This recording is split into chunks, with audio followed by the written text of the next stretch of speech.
Hello guys, welcome to my YouTube channel. ഇന്ന് നമുക്ക് ഏലച്ചെടിക്ക് വളപ്രയോഗം നടത്തുന്നത് എന്തിനാണെന്ന് നോക്കിയാലോ.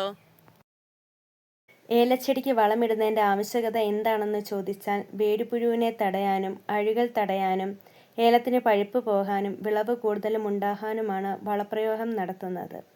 ചാണകപ്പൊടി, എല്ലുപൊടി, വേപ്പിൻ പിണ്ണാക്ക്, കടലപ്പിണ്ണാക്ക്, കമ്പോസ്റ്റ് മുതലായ പല ഇനം വളങ്ങൾ നമുക്ക് ഏലച്ചെടിക്ക് ഇട്ട് കൊടുക്കാവുന്നതാണ്.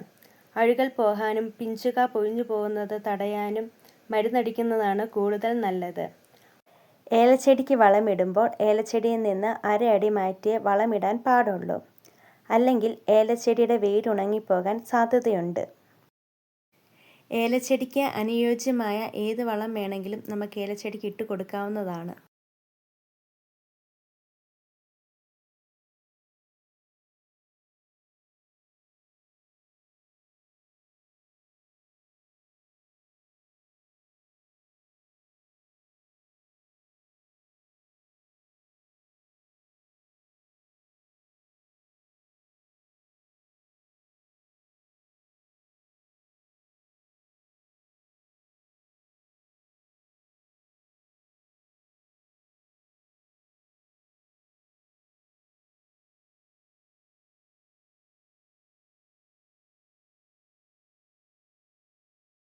അപ്പോൾ ഇന്നത്തെ വീഡിയോ ഇത്രയേ ഉള്ളൂ. അടുത്തൊരു വീഡിയോയുമായി നമുക്ക് വീണ്ടും കാണാം. അതുവരേക്കും ബൈ ബൈ.